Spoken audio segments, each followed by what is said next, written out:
لازم ہوتا ہے نا کہ دلیل پیش کرنا. آپ مدعی آپ دلیل پیش کریں.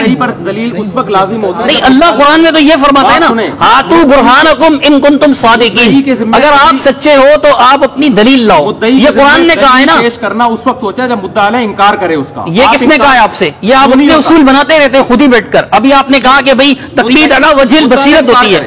دیکھو آپ میری بات تو سنیں. آپ نہیں, آپ میری بات نہیں سن رہے. میرے ذمہ دلیل پیش. مفتی صاحب آپ میری بات نہیں سن رہے. کیوں دلیل پیش کروں؟ آپ میری بات نہیں سن رہے. مسجد آپ کی ہے, مجمع آپ کا ہے, لیکن مجھے اس کی کوئی پرواہ نہیں ہے. ریاستاً کہنے کی ضرورت نہیں, مسجد آپ کی, مجمع آپ کا. سب تو پھر سنیے نا, پھر سنیے, آپ کے بیٹھے ہیں, پھر سنیے نا, پھر سنیے. علمی بات ہے اس پہ رہیں تو آپ سنیں تو صحیح نا. شو مارنے نہیں, شو آپ مارتے ہیں پھر دنیا کو بھرم دکھائیں گے. مفتی صاحب کی مسجد میں گیا, مفتی صاحب. ارے بھرم کی بات نہیں ہے. کیمرہ میں نے آپ کا لگا. آپ سے بڑوں سے بات کر چکا ہوں میں, آپ کا کیا بھرم دکھاؤں گا؟ گھنٹے سے یار آپ کے بڑوں سے میں بات کر چکا ہوں جو آپ سے بڑے کئی لحاظ سے. میں چھوٹے سے تم بات نہیں کر پا رہے ہو یار. بات موجود ہے ریکارڈ میں, مفتی صاحب ریکارڈ پر موجود ہے. آپ کہہ رہے ہیں آپ میری بات ہی نہیں سن رہے. تنگ آمد بجنگ آمد والی بات کر رہے ہیں آپ. شور ہی نہیں. میں کہہ رہا ہوں آپ انکار کرو کہ آپ بالکل عام لوگوں کی طرح شور کر رہے ہیں. آپ شور کر رہے ہیں, آپ مجھے بولنے ہی نہیں دے رہے.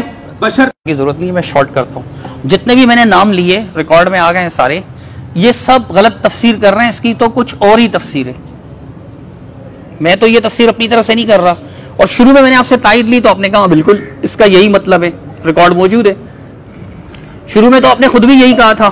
اب آپ کے ذہن میں اگر کوئی اور نقطہ آ گیا جس کی بنیاد پر آپ مزید اپنی بات کو منقح فرمانا چاہ رہے ہیں تو یہ ایک الگ بات ہے. باقی آپ نے کہا مطلب آیت کا مفہوم اگر میں غلط بیان کر رہا ہوں تو یہ سارے مفسرین بھی اگر غلط بیان کر رہے ہیں تو صحیح مفہوم کیا ہے بھائی آپ بتائیے نا. میں نے تو آپ سے پوچھا ہے کہ آپ بتائیے. ہم تو صاف صاف کہہ رہے ہیں کفا یخو کفون کے معنی اتباع کرنا ہوتا ہے, پیروی کرنا ہوتا ہے, پیچھے چلنا ہوتا ہے. اور یہ مفہوم اور سب نے بیان کیا ہے, مفسرین نے بھی بیان کیا, آپ کے یہاں بھی بیان ہوا ہے, ہمارے یہاں بھی بیان ہوا ہے, سبھی بیان کرتے ہیں. میں تو ایک ایسی چیز بیان کر رہا ہوں جو متفق علیہ ہے, اس پر اختلاف نہیں ہے, متفق علیہ. اگر آپ کے ذہن میں کوئی اور مفہوم ہے اس کا تو آپ کو پیش کرنا چاہیے. اب ایک طرف مفتی صاحب فرماتے ہیں کہ بات گچ پچ ہو رہی ہے, پھر مفتی صاحب مثالیں بھی دیتے ہیں تو بات تو گچ پچ ہو جاتی ہے. پھر تو بہرحال صحابہ کا عمل آپ, میں نے کہا مثال پیش کیجئے, کوئی واقعی مثال پیش کیجئے اور اس کی دلیل نہ ہو. واقعی مثال پیش کیجئے اور اس کی دلیل نہ ہو, اور واقعہ مکمل و اختصار نہ ہو اس میں. کہہ رہا ہوں نا کہ ایک احتمال ہے, اذا جاء الاحتمال بطل الاستدلال. ایک متفق علیہ اصول ہے کہ جب کسی چیز میں احتمال, ڈاؤٹ آ جاتا ہے نا, ڈاؤٹ, تو استدلال باطل ہو جاتا ہے. تو یہ ڈاؤٹ ہے کہ یہاں اختصار ہے اور اس کی بنیاد میں نے پیش کی. آپ کہہ رہے ہیں کہ جی میں جواب, مطلب آپ نے اعتراف کیا, میں نے اس قدر اعتراف کیا تو میں نے آگے بار بار وضاحت بھی کی کہ اس کی وجہ یہ ہے کہ اختصار ہے. اور اس کی وجہ بھی میں یہ کہہ رہا ہوں کہ اللہ جب قرآن میں منع فرما رہا ہے تو صحابہ ممنوع عمل کیسے کر سکتے ہیں؟ ہمارا تو صحابہ کے بارے میں حسن ظن ہے کہ وہ قرآن و سنت پر عمل کرنے والے تھے, مخالفت کرنے والے نہیں تھے. اگر آپ سمجھتے ہیں کہ یہاں ان سے مخالفت واقع ہوئی اور نہیں ہوئی ہے تو اس کی وجہ یہ کہ اس آیت کا یہ مفہوم ہی نہیں ہے, تو پھر آپ وہ مفہوم بھی تو واضح کریں نا جو پنہا ہے. آپ اس کی مطلب میں مفہوم واضح کرتا ہوں. ایک منٹ صبر کیجیے گا, دو باتیں رہیں گی. نہیں, ایک منٹ صبر کیجیے گا. عبداللہ بن عمر رضی اللہ تعالیٰ عنہ کی بات میں نے جو مثال پیش کی تھی نا, وہ میں نے آپ کی اس بات پر پیش کی تھی کہ اگر کوئی بات دلیل کے خلاف ہوتی, حج تمتع والی, اس کو آپ لوگ بھی مانتے ہیں نا کہ حج تمتع جائز ہے, آپ بھی مانتے ہیں نا. دیکھیں یہ تو حج تمتع پہ بحث شروع ہو جائے گی کہ جائز ہے, تو پھر حضرت آپ مثال دیتے ہیں تو پھر کیا کیا جائے؟ ٹو دی پوائنٹ پہ تقلید پر آ جائیے. فوکس کریں. اب میں دعویٰ آپ دعویٰ ہی نہیں کر رہے. تفسیر بیضاوی اور فلانی تفسیر میں کیوں نہیں آ رہا؟ آپ عبارت پیش کریں گے, میں اس عبارت کا مطلب بتاؤں گا, تو ڈائریکٹ ہم قرآنی کا مطلب پہ آ جائیں. تفسیر کی میں ایک مطلب بتاؤں گا, آپ کہیں گے اس نے یہ لکھا ہے, میں اس کا, یہ سارا ہمارا جو ہے نا, تو یہ مہینے تک بحث چلے گی. مفتی صاحب میں کہہ رہا ہوں تفسیروں کو رکھو ایک طرف. مفتی صاحب میری بات سنیں. میں کہہ رہا ہوں قرآن کی آیت کی یہ تفسیر کا یہ مطلب اگر ہے تو صحابہ نے اس آیت کی مخالفت کیوں کی؟ اگر یہ مطلب نہیں ہے تو پھر کیا مطلب ہے؟ آپ بتاؤ نا. آپ بولو. نہیں, میں نے تو بتایا اور مفسرین کے حوالے بھی دیے, اور ایسے لوگوں کے جو آپ کے یہاں بھی قابل عزت اور قابل احترام ہیں. آپ جو بتا رہے ہیں یہ مطلب ہے. یہ مطلب نہیں ہے کیا؟ جب تابعین نہیں, یہ مطلب نہیں ہے مفتی صاحب, کیا یہ مطلب نہیں ہے؟ نہیں, یہ مطلب نہیں ہے. جو پھر کیا ہے بتائیں؟ سے کوئی تعلق ہی نہیں. یہ سارے مفسرین نے غلط مطلب بیان کیا. ایک منٹ ٹھہریے گا مفتی صاحب, مفتی صاحب ایک منٹ ٹھہریے گا پلیز, ایک منٹ ٹھہریے گا. اگر اس کا یہ مطلب نہیں ہے جن مفسرین نے یہ مطلب بیان کیا انہوں نے غلط بیان کیا. دیکھو بھاڑ میں جائے مفسرین کی جو ہے نا ایک طرف. یہ تو آپ زیادتی کر رہے ہیں, جذباتی ہو گئے, جذباتی ہو گئے, احترام کے خلاف ہے یہ جملہ. احترام کی بات کیا کر رہے ہیں آپ؟ مفسرین کی طرف مجھے لے کر آ رہے ہو یار, ایک ایک عبارت میں پڑھ باڑ میں جائیں تو سخت جملہ ہے, آپ غصے میں ہو گئے. آپ بات کر رہے ہو قرآن و سنت کی, میں صحابہ کی بات کر رہے ہو بیٹھ کے. پانی دو تو آپ جناب سیدھی سی بات جو 1 گھنٹے سے میرا ٹائم ویسٹ کرنے کے لیے آپ بیٹھے ہوئے یہاں پہ، کوئی بات ہے یہ؟ گدھے کی طرح ہم چیختے رہے اور جناب بے فضول بات ہے. میں کہہ رہا ہوں قرآن کی آیت وَلَا تَقْفُ مَا لَيْسَ لَكَ بِهِ عِلْمٌ کا اگر یہ مطلب ہے کہ بغیر دلیل کے، میں کہتا ہوں اگر یہ مطلب نہیں ہے تو پھر آپ بتائیے نا کہ کیا مطلب ہے. میں بھی تو کہہ رہا ہوں کسی تابعی کا، کسی صحابی کا، یا کسی عامی کا، کسی عالم کو فالو کرنا، بشرطے کہ وہ عالم کوئی گلاس پانی دیں، کافی غصہ آ رہا ہے کو فالو کرنے والا ہو، قرآن و سنت کا عالم ہو. پانی دیں گلاس، مفتی صاحب کو کافی غصہ آ رہا ہے. ایسے عالم، اب دیکھیں فضول باتیں نہیں کریں. میں فضول بات نہیں کر رہا، بات جو ہو رہی ہے میری سنیں آپ بیٹھ کے. میں سن رہا ہوں آپ کی بات، ایسا تو نہیں کہ نہیں سن رہا. بہت کام لینے درمیان میں، ٹھیک ہے نا. میں ایسا سیاست نہیں ہے کوئی. میں یہ کہہ رہا ہوں کہ قرآن کوئی عامی آدمی نہیں، مجھے پانی نہ پلائے، میں جب پینا ہوگا میں نے خود پی لوں گا، ٹھیک ہے نا. ایک عامی آدمی جب کسی عالم کی اتباع کرتا ہے اس اعتماد کی بیس پر کہ یہ مجھ سے زیادہ پڑھا لکھا ہے، مجھ سے زیادہ قرآن و سنت کو مانتا ہے اور اس میں دیانتداری ہے، یہ قرآن و سنت کے خلاف فتویٰ نہیں دے گا، تو ایسی اتباع یہ بغیر علم کے اتباع ہے ہی نہیں. یہ اس تقلید میں داخل ہے جو جائز تقلید ہے. اس کو آپ لا تقف ما لیس لک بہ علم میں داخل کر ہی نہیں سکتے، بلکہ یہ علم کے ساتھ کسی کی اتباع کی جا رہی ہے. یہ جائز عمل ہے. جیسے کہ تابعین نے صحابی کی اتباع کی، بعد والے لوگ آپ کے عوام جو ہے اہل حدیث علماء کی اتباع کر رہی ہے، سب تقلیدی ہو رہا ہے. کیوں؟ وہ کہتے ہیں کہ یار یہ قرآن و سنت کو فالو کرتے ہیں، لہذا ہم ان کی بات کو اگر ہم مانیں گے تو یہ ہمیں صحیح فتویٰ دیں گے، تو لہذا وہ اس عمل، وہ یہ صدیوں سے یہ عمل چلتا چلا آ رہا ہے. ایسے آدمی کی دیکھیں تقلید کی 2 قسمیں، ایک ہے اندھی تقلید، ایک تقلید علی وجہ البصیرہ. اندھی تقلید یہ ہے کہ قرآن جو کہہ رہا ہے وَلَا تَقْفُ مَا لَيْسَ لَكَ بِهِ عِلْمٌ، جس چیز کا علم ہی نہیں ہے، جس آدمی کے برحق ہونے کی دلیل ہی نہیں ہے، تم اس کو فالو کر رہے ہو. لیکن جس شخص کے برحق ہونے کی آپ کے پاس دلیل ہے کہ یہ قرآن و سنت کا مجھ سے بڑا عالم ہے اور یہ پرہیزگار ہے، یہ خدا کا خوف رکھتا ہے، اس شخص کے فتوے کو فالو کرنا یہ لا تقف ما لیس لک بہ علم میں داخل نہیں ہے. کیونکہ عامی آدمی کے لیے اتنا علم کافی ہے کہ سامنے والا مجھ سے بڑا عالم ہے، اس کے پاس دلائل مجھ سے زیادہ ہیں. مجھے بھی موقع دیجیے گا، میں پہلے بات تو مکمل کر لوں نا. سامنے والا مجھ سے بڑا عالم ہے، وہ اللہ کو حاضر ناظر جان کر صحیح جواب دے رہا ہے کیونکہ اس میں تقویٰ ہے، پرہیزگاری ہے. اس پر اس کے پاس دلیل ہو کہ یہ صحیح عالم ہے. جب اس پر دلیل ہو گئی کہ صحیح بھی ہے اور اللہ کا خوف بھی رکھتا ہے، تو پھر ہر مسئلے پر اس کے ذمہ دلیل پیش کرنا نہ اس کے ذمہ ہے نہ اس کے ذمہ ہے کہ وہ. تو تقلید کی 2 قسمیں ہیں، ایک اندھی تقلید ہوتی ہے، ایک تقلید علی وجہ البصیرہ ہوتی ہے. تو قرآن جو منع کر رہے کہ لا تقف ما لیس لک بہ علم، اس سے مراد اندھی تقلید ہے جو جاہل لوگ اپنے پیروں کی کر رہے ہوتے ہیں، یا جاہلوں کی کر رہے ہوتے ہیں، یا ان علماء کی کر رہے ہوتے ہیں جو متبع سنت نہیں ہوتے. یہ ہے جو آپ نے اتنی سی بات کو آدھا گھنٹہ جو ہے نا وہ لپیٹا ہے. تو میں آپ سے پھر مطالبہ کر رہا ہوں کہ صحابہ کرام اور تابعین کے دور میں بہت کثرت سے ایسا ہوا ہے کہ صحابہ سے انہوں نے مسئلہ پوچھا، انہوں نے دلیل کے بغیر جواب دیا.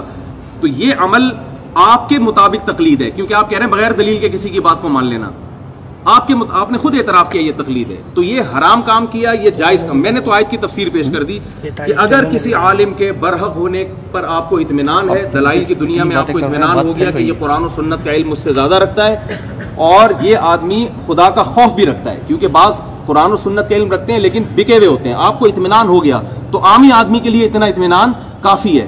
اب اگر وہ اس عالم سے مسئلہ پوچھتا ہے اور وہ عالم اس کا جواب دیتے ہیں تو حالانکہ یہاں دلیل نہیں ہے، لیکن یہ وہ تقلید ہو رہی ہے جو جائز تقلید ہے، یہ ناجائز تقلید نہیں ہے. اس کے ناجائز ہونے کی قرآن و سنت میں کوئی دلیل نہیں ہے، کیونکہ تابعین صحابہ سے یہ صدیوں سے تواتر کے ساتھ یہ عمل چلا. حضرت مجھے بھی موقع دیجیے. جی آپ جو بار بار مثال دے رہے ہیں کہ عامی آپ سے مسئلہ پوچھتا ہے، تو یہ تقلید ہے ہی نہیں نا سرے سے. دیکھیں میں بتاتا ہوں، اس کو مسئلے کا جواب میں دلیل سے تو بات نہیں کر رہا. میری بات سنیے نا. ایک آدمی مجھ سے پوچھتا ہے کتنے کلومیٹر پہ یہ تو زیادتی ہے مفتی صاحب. میں کہتا ہوں 78 پہ، میں تو دلیل نہیں دے رہا. 78 کلومیٹر کی کیا دلیل ہے؟ تو بغیر دلیل کے جب مجھے فالو کر رہے ہیں تو تقلید کیوں نہیں ہے؟ میں آپ کو بتاتا ہوں اس کی وجہ. یہ تو آپ کے بزرگوں نے بھی لکھا ہے کہ عامی کا مفتی سے سوال کرنا تقلید نہیں ہے، انہوں نے بھی غلط لکھا ہے بزرگوں نے. آپ کے مطلب مولانا سرفراز خان صفدر صاحب نے لکھا ہے. مولانا بزرگوں کو بیچ میں لا رہے ہو یار. بھائی انہوں نے غلط لکھا ہے، صحیح اتنا سا بتا دیں. بزرگوں کی بات تھوڑی یہاں کرنے کے لیے ہم بیٹھے ہیں، قرآن و سنت کی بات کرنے کے لیے بیٹھے ہیں. مفتی طارق مسعود صاحب کا ایک الگ مذہب ہے جو اپنے آناف کے مذہب سے ہٹ کرے. نہیں دیکھو بزرگوں کی بات لے کر آؤ گے، اس نے کچھ لکھا ہے، اس نے کچھ اور لکھا ہے، اس نے کچھ اور لکھا ہے. مفتی صاحب آپ سن نہیں رہے، آپ سن ہی نہیں رہے. اقوال آپ کو ملیں گے. آپ میری بات نہیں سن رہے نا، اس طرح تو مناسب نہیں جا رہے ہیں. میری بات سنیے. قرآن و سنت کی روشنی میں بات کرنے کے لیے بیٹھے ہیں. قرآن و سنت کی روشنی میں ہم بات کریں گے. میں یہ نہیں کہہ رہا ہوں اگر آپ مجھے کہیں گے کہ آپ کے کسی بزرگ نے یہ کہا ہے، اگر وہ قرآن و سنت کے خلاف ہوگا تو میں کہوں گا کہ میں سے نہیں مانتا، غلط ہے، بات آگے ہو جائے گی. آپ بھی اتنا کہتے ہیں کہ جو بزرگوں نے یہ لکھا ہے کہ بھئی عامی کا مفتی سے سوال کرنا تقلید نہیں ہے، یہ غلط لکھا ہے، اصول فقہ کی کتابوں میں لکھا ہوا ہے، دیکھیں تقلید مسلم الثبوت میں لکھا ہوا ہے، فواتح الرحموت میں لکھا ہوا ہے. کوئی تقلید کا معنی کچھ اور لیتا ہے، کوئی بزرگ تقلید کا معنی کچھ اور لیتا ہے، کوئی بزرگ تقلید کا معنی کچھ اور لیتا ہے. تقلید کا یہ مختلف اصطلاحی تقلید جو ہے نا، اصطلاح کہہ رہے ہیں تقلید علی الاطلاق حرام ہے، تو اس سے وہ تقلید مراد لے رہا ہوتا ہے جو اندھی تقلید ہے. ایک عالم کہہ رہا ہوتا ہے تقلید علی الاطلاق جائز ہے، اس سے وہ تقلید مراد اب لے رہا تو ہے. آپ میری بات ہی نہیں سن رہے اس حضرت. لیے اگر ہم بزرگوں کے قول میں گئے نا تو ایک ایک قول کی تشریح کے لیے 1 گھنٹہ چاہیے پھر ہمیں. مفتی صاحب آپ میری بات ہی نہیں سن رہے نا. پہلے آپ بڑے دیکھیں میری بات سنیں، آپ میری بات تو سنیں. پہلے آپ بڑے اطمینان سے میری بات بھی سن رہے تھے اور اپنی بات بھی کر رہے تھے، میں اس لیے اطمینان اچھی ہو رہی تھی. سن رہا تھا کہ آپ نا اسی بات کو ریپیٹ تو جب مسئلہ حل ہی نہیں ہوگا تو ریپیٹ ہی ہوگا نا. جب آپ مسئلہ حل ہی نہیں کریں گے جا رہے ہیں تو آپ نے خود دعویٰ کیا بغیر دلیل کے کسی کی بات کو ماننا. آپ کتنی بار تابعین نے تو کیا ہے. نہیں، آپ بولو کہ یار آپ سن ہی نہیں رہے ابھی. آپ کوئی لاجک بیان، یہ تو مناسب بات نہیں ہے، آپ سن ہی نہیں رہے. آپ جب سے بات شروع کیے مصنف ابن ابی شیبہ کیے جائیں گے تو میں جواب دوں گا تو ریپیٹ ہو جائے گا. میں صحابہ کی بات کر رہا ہوں تو مثال اسی سے لا رہے ہیں نا، وہی بات آپ بار بار. پہلی صحابہ کی تقلید کی ہے جس کو آپ بھی مانتے ہیں. مفتی صاحب آپ اپنی پہلی بات سے یہی بات کر رہے ہیں نا. مفتی صاحب آپ شروع سے لے کر اب تک یہی بات دہرا رہے ہیں نا، تو یہ ریپیٹ نہیں ہے. میں اس کا جواب دیتا ہوں تو یہ ریپیٹ ہوتی ہے. جواب دے رہے ہیں نا، اس کا جواب ہی نہیں دے رہے. آپ غلطی واضح کریں. میں غلطی آپ کی واضح کر رہا ہوں کہ کیسے غلط ہے. نے صحابی کی بات کو بلا دلیل مانا، اس پہ درجنوں. میں کہتا ہوں مثالیں پیش کریں، وہ واقعی مثال ہو. آپ بولو کہ ایسا نہیں ہوا ہے، پھر میں مثالیں پیش کروں گا. یہ کیسے بولوں میں؟ خود مان بھی آپ مدعی ہیں، آپ دلیل بھی نہیں دے رہے. نہیں، مدعی پر لازم ہوتا ہے نا کہ دلیل پیش کرنا. آپ مدعی، آپ دلیل پیش کریں. دلیل اس وقت لازم ہوتا ہے. نہیں، اللہ قرآن میں تو یہ فرماتا ہے نا، ہاتھو برہانکم ان کنتم صادقین. اگر آپ سچے ہو تو آپ اپنی دلیل لاؤ. یہ قرآن نے کہا ہے نا. پیش کرنا اس وقت ہوتا ہے جب مدعا علیہ انکار کرے اس کا. یہ کس نے کہا ہے آپ سے؟ یہ آپ اپنے اصول بناتے رہتے ہیں خود ہی بیٹھ کر. ابھی آپ نے کہا کہ بھئی تقلید علی وجہ البصیرت ہوتی ہے. دیکھو آپ میری بات تو سنیں. آپ نہیں، آپ میری بات ہی نہیں سن رہے. میرے ذمہ دلیل پیش. مفتی صاحب آپ میری بات نہیں سن رہے. کیوں دلیل پیش کروں؟ آپ میری بات نہیں سن رہے. مسجد آپ کی ہے، مجمع آپ کا ہے، لیکن مجھے اس کی کوئی پرواہ نہیں ہے. ریاستاً کہنے کی ضرورت نہیں، مسجد آپ کی، مجمع آپ کا. سب تو پھر سنیے نا، پھر سنیے. لوگ آپ کے بیٹھے ہیں، پھر سنیے نا، پھر سنیے. علمی بات ہے، اس پہ رہیں. تو آپ سنیں تو صحیح نا. شو مارنے نہیں، شو آپ مارتے ہیں پھر دنیا کو بھرم دکھائیں گے. مفتی صاحب کی مسجد میں گیا، مفتی صاحب. ارے بھرم کی بات نہیں ہے. کیمرہ میں نے آپ کا لگا. آپ سے بڑوں سے بات کر چکا ہوں میں، آپ کا کیا بھرم دکھاؤں گا؟ گھنٹے سے یار آپ کے بڑوں سے میں بات کر چکا ہوں جو آپ سے بڑے ہیں کئی لحاظ سے. میں چھوٹے سے تم بات نہیں کر پا رہے ہو یار. بات موجود ہے ریکارڈ میں، مفتی صاحب ریکارڈ پر موجود ہے. آپ کہہ رہے ہیں آپ میری بات ہی نہیں سن رہے. تنگ آمد بجنگ آمد والی بات کر رہے ہیں آپ. شور ہی نہیں. میں کہہ رہا ہوں آپ انکار کرو کہ آپ بالکل عام لوگوں کی طرح شور کر رہے ہیں. آپ شور کر رہے ہیں، مدعی کے آپ مجھے بولنے ہی نہیں دے رہے. بشرطے کہ مدعا علیہ انکار کرے. یہ اصول کہاں ہے؟ یہ اصول کہاں ہے حضرت؟ پوری دنیا کا مسلمہ اصول ہے. نہیں دکھائیں گے. یہ آپ کہہ رہے ہیں بغیر دلیل کے، تو پھر مدعی کے ذمہ. میں کہہ رہا ہوں آپ ثبوت پیش کریں. ہاتھو برہانکم ان کنتم صادقین. قرآن نے کہا یا نہیں؟ اگر تم سچے ہو تو اپنی دلیل پیش کر دو. قرآن نے کہا ہے کہ ان لوگوں سے مطالبہ کیا جو انکار کر رہے ہیں. تو میں کہہ رہا ہوں آپ واقعی مثال پیش کریں. تقلید کی مثال نہیں ہے، تقلید کی مثال نہیں ہے. چونکہ شاہ ولی اللہ جیسا بندہ بھی لکھتا ہے کہ 4 صدی سے پہلے یہ تقلید کا سسٹم نہیں تھا. دلیل لے کر آؤ جو مشرکین. سوال کرنا تقلید ہے ہی نہیں. آپ میری بات ہی نہیں سن رہے. اب آپ میری بات ہی نہیں سن رہے. تکرار ہو رہی ہے، میری بات نہیں سن رہے. آرام آرام سے بات کریں. آپ کہہ رہے ہیں اللہ وجہ البصیرہ تقلید ہوگی. مقلد میں بصیرت ہوتی ہے؟ مقلد میں تقلید تو جاہل کے لیے ہے. وہ بصیرت سے خالی تھی. کس نے تقلید کی؟ وہ تو سوال تھا. سوال تقلید ہوتا ہی نہیں ہے. نہیں تھی وہ تقلید. اگر نہیں تھی وہ فالو کر رہے ہیں، صحابی کے فتوے کو فالو کر رہے ہیں. دیکھیں مفتی صاحب میری بات سنیں. حالانکہ آپ تقلید کی تعریف یہ کر رہے ہیں. حضرت میری بات تو سنیں ذرا. ادھر دیکھیں آپ. فاسألوا اہل الذکر ان کنتم لا تعلمون. قرآن کا حکم ہے یا نہیں؟ اب قرآن کو ماننا تقلید ہے.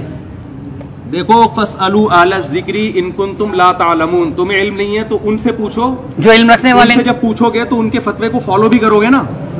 تو پتا چلا کہ ایک عالم کے فتوے کو فالو کرنا نہیں جائز عمل ہے. آپ میری بات سنیں. آپ تقلید کہو یا کچھ بھی کہو. آپ کہہ رہے ہیں فاسألوا اہل الذکر ان کنتم لا. فہیم صاحب بولیں تو سن لیں. فاسألوا اہل الذکر ان کنتم لا تعلمون. جب وہ بات کرے گا تو آپ اس کو فالو بھی کرو گے نا. نہیں کریں گے چونکہ صرف یہ آیت تو نہیں ہے نا کہ فاسألوا اہل الذکر ان کنتم لا تعلمون. اس کے ساتھ ساتھ یہ آیت بھی تو ہے نا کہ ولا تقف ما لیس لک بہ علم. جس چیز کا علم نہ اس کی پیروی نہ کرو. پینترا نہیں بدل رہا ہوں, دو آیتیں ساتھ ملائیں گے کہ ایک آیت کے دوسرے کے خلاف مفہوم بیان کریں گے. میں کہتا ہوں, اچھا میری بات سنیے آپ مفتی صاحب, میری بات سنیے. اگر ایک بندہ ایک رافضی مفتی سے سوال پوچھتا ہے, رافضی مفتی سے سوال پوچھتا ہے اور وہ اس کو رافضی مفتی جواب دیتا ہے, تو ایک عام آدمی جو ہے, عام آدمی جاہل مقلد جو ہے, کیونکہ مقلد تقلید تو جاہل کے لیے, یہ سرفراز خان صفدر صاحب نے لکھا ہوا ہے, بڑوں نے لکھا ہوا ہے, ان کا کیا قصور, بڑوں نے بھی لکھا ہوا ہے کہ تقلید جاہل ہی کے لیے ہے. تو آپ مجھے یہ بتائیے, آپ تو ماشاءاللہ عالم اور جاہل نہیں ہو, آپ کو تو تقلید کرنی ہی نہیں چاہیے, لیکن آپ مجھے یہ بتائیے کہ ایک رافضی مفتی سے ایک بندہ سوال پوچھتا ہے, وہ عام آدمی رافضی مفتی اس کو جواب دیتا ہے, وہ اس پہ عمل کرے, یہ قرآن کی آیت کے مطابق ہے. رافضی مفتی کی تقلید کرنا یہ اس مفتی میں داخل نہیں ہے جس کا برحق ہونا دلائل سے ثابت ہے. ہم اس مفتی کی بات کر رہے ہیں جس کا برحق ہونا دلائل سے ثابت ہو. ہاں, تو برحق ہونا کیسے ثابت ہوگا؟ برحق ہونا کیسے ثابت ہوگا؟ برحق ہونا جن کے علم پر اتفاق ہے پوری امت کا. اجماع امت بھی ایک بہت بڑی دلیل ہے. بہت اچھا. جس کے علم پر مجتہد ہونے پر پوری امت کا اجماع ہو, اجماع امت بذات خود ایک دلیل ہے. ہم اس کی تقلید کی بات کر رہے ہیں, ہم کسی رافضی کی یا کسی پکوڑے والے کی تقلید کی بات تھوڑی کر رہے ہیں. نہیں, میری بات سنیں آپ, میں نہیں, آپ جس طرح کہہ رہے ہیں نا, دیکھیں آپ بات سنتے ہی نہیں ہے نا. انہوں نے بڑی ایک بات کی کہ تابعی جب صحابی سے پوچھ رہے ہیں تو فاسألوا اہل الذکر ان کنتم لا تعلمون کے مفہوم میں یہ داخل ہے. یہ اچھی بات کی انہوں نے کہ یہ فاسألوا اہل الذکر ان کنتم لا تعلمون. میری بات تو سنیں نا. علم نہیں تھا, انہوں نے صحابی سے پوچھا کیونکہ تابعی کے پاس علم نہیں ہے, صحابی نے جواب دے دیا, ٹھیک ہے نا, سوال پوچھا, انہوں نے جواب دیا, انہوں نے اس جواب کو فالو کیا. تو یہ جو تابعی نے صحابی کو فالو کیا ہے, حالانکہ صحابی نے دلیل نہیں دی ہے, تو بغیر دلیل کے تابعی نے جو صحابی کو فالو کیا, آپ اس کو جائز کہیں یا ناجائز کہیں؟ اگر میں اس کا جواب دوں آپ کو, میں آپ کی اس بات کا جواب دیتا ہوں. آپ کو ایک منٹ میری بات تو سنیں نا حضرت, میری بات تو سنیں نا. آپ نے یہاں پر جب ہماری بات شروع ہوئی تھی, میں نے آپ سے پوچھا تھا کہ عقیدے میں تقلید جائز ہے, آپ نے کہا جائز نہیں ہے. میں نے آپ سے پوچھا تھا حلت و حرمت کے مسئلے میں تقلید جائز ہے, آپ نے کہا تھا جائز نہیں ہے. میں نے آپ سے پوچھا تھا منصوص مسئلہ, یعنی وہ مسئلہ جو قرآن و حدیث میں موجود ہے اس میں تقلید جائز ہے, آپ نے کہا تھا جائز نہیں ہے. تو آپ کو جو مثال پیش کریں گے نا, میں اس لیے کہہ رہا ہوں آپ مثال پیش کریں کہ وہ مسئلہ عقیدے کا ہے, تو پھر تو اس میں تو تقلید آپ کے اصول پر بھی جائز نہیں ہے. میری بات تو سنیے نا, یہ تو حلال و حرام کا مسئلہ ہے, حلال و حرام میں تو تقلید آپ کے نزدیک بھی جائز نہیں ہے. تو پھر کیوں کر رہا ہے تابعی صحابی کی؟ تو پھر آپ کیوں کہہ رہے ہیں کہ تقلید ناجائز ہے حلال و حرام میں؟ بولیے کہ جائز ہے. حلال و حرام کا مسئلہ ہے نا طلاق کا. ہاں, تو آپ کہہ رہے ہیں فتوا دے رہے ہیں 3 دینے والے کو کہ ہو گئی ہے بیوی حرام. حلال و حرام کا مسئلہ ہے. تابعی عبداللہ بن مسعود سے بغیر دلیل کے اپنی بیوی کو حرام سمجھ کے چلے جاتے ہیں. حلال و حرام کے مسئلے میں تابعی کیوں کر رہے ہیں؟ سوال یہ پیدا ہوتا ہے. وہ تو بغیر دلیل کے فالو کر رہے ہیں. میری بات تو سنیں مفتی صاحب, یا تو ٹائم مقرر کر لیں نا. مفتی صاحب میری بات سنیں, ٹائم مقرر کر لیں, 5 منٹ ٹائم مقرر کر لیں. آپ اپنے 5 منٹ میں بولیں, میں اپنے 5 منٹ میں ایک بات کروں صاحب, اگر 1 منٹ بولیں. وہ جو مصنف ابن ابی شیبہ کی مفتی صاحب بات کرتے ہیں, یا عبدالرزاق کی, یا سنن کبریٰ امام بہقی رحمہ اللہ کی, یا اس طرح ابن خزیمہ کی جتنی بھی آثار صحابہ نقل کرتے ہیں, اس میں ایک تابعی نے کبھی بھی صحابی کے اس طرح بات کو فالو نہیں کیا کہ اس پر دلیل نہ ہو. اگر صحابی سے اس نے نہیں پوچھا ہوا ہو تو اسی باب میں اللہ کی نبی سے وہی روایت نقل ہوتی ہے. دیکھیں میں آپ کی بات سمجھ گیا, بہت اچھی بات کی, بہت بہترین بات کی آپ نے کہ تابعی نے صحابی کو فالو کیا, دلیل کا مطالبہ تو نہیں کیا, لیکن فی نفسی ہی دلیل اس پر موجود تھی. ٹھیک ہے نا, فی نفسی ہی دلیل موجود تھی, لیکن تابعی نے صحابی سے دلیل پوچھی نہیں. دلیل معلوم تھا تابعی کو معلوم ہوتی تو پھر صحابی سے کیوں پوچھتے وہ؟ جب دلیل تابعی کو معلوم ہوتی تو کیوں پوچھتے؟ بعض اوقات معلوم بات پہ بھی سوال کیا جاتا ہے. سوال اس لیے کیا جاتا ہے کہ اس پر دلیل ہے یا نہیں ہے, تو اس نے جب کنفرم ہو جاتا ہے, تو کنفرم کرنے کے لیے اس نے کہا دلیل تو موجود تھا اصل میں اللہ کی نبی سے, لیکن کچھ مسائل ایسے ہوتے ہیں ماشاءاللہ, یعنی آپ کا دیکھیں ہر چیز کو تنقیح کرنی پڑتی ہے نا سمجھنے کی. تابعی نے صحابی سے طلاق کا مسئلہ پوچھا, ٹھیک ہے نا, صحابی نے فتویٰ دیا کہ ہو گئی ہے, ٹھیک ہے, تو تابعی کے پاس دلیل موجود نہیں تھی, تبھی تو صحابی سے پوچھا, ہوتی تو کیوں پوچھتے وہ؟ ان کو تو نہیں پتا تھا حدیث میں کیا ہے. صحابی کے پاس دلیل موجود تھی مگر انہوں نے تابعی کو بتائی نہیں, وہ دلیل. تو اب تابعی صحابی کو جو فالو کر رہا ہے, دلیل موجود تو ہے لیکن صحابی کے سینے میں, وہ بتا نہیں رہے تابعی کو. تابعی پھر بھی صحابی کو فالو کر رہے ہیں بغیر دلیل کے. یہ نہیں, بغیر دلیل کا مطلب نہیں کہ دنیا میں دلیل موجود ہی نہ ہو سرے سے, لیکن صرف اعتماد کر رہے ہیں تابعی صحابی پر کہ بھئی یہ ہم سے زیادہ پڑھے لکھے ہیں, انہوں نے نبی مفتی صاحب میری بات ابھی میری مکمل ہونے دے, ٹھیک ہے نا. تو پھر ہماری کب ہوگی؟ 5 منٹ رکھ لیں تو تاکہ ایک دوسرے کو کراس نہ کریں. اس کو